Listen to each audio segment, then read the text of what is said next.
When Clem is faced with groups of armed men, she sets up Home Alone ass traps and wrestles with a nigga with one arm.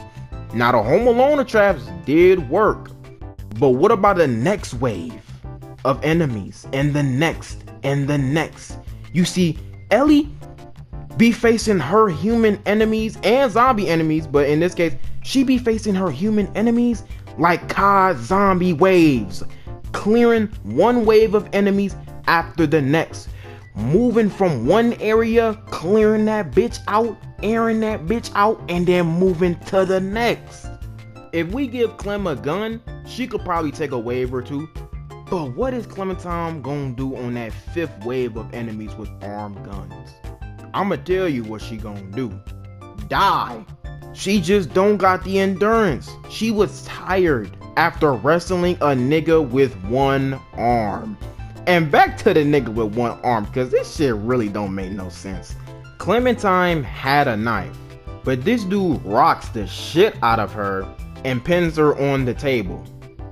Now the knife is no longer in her hand in this shot, which means it just fell on the floor. So she grabs this object and pokes bro in the eye.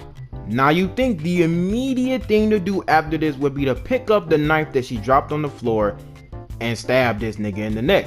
But instead, AJ trying to get some licks in. Okay, that's fine. Go ahead then, right? AJ getting his licks in. And now bro is really stunned. So you think the immediate thing to do would be to pick up the knife and rush at this nigga and stab him in the neck. But instead, Clementine decides to bum rush this nigga with no weapons out to the balcony, wrestles the nigga, and then falls off of the balcony. I mean, what the fuck? Yeah, we definitely giving battle IQ to Ellie, because she would just never do some shit like this.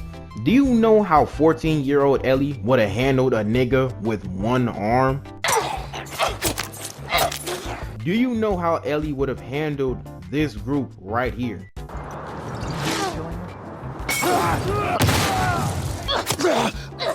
Clementine just hasn't done any of that, bro.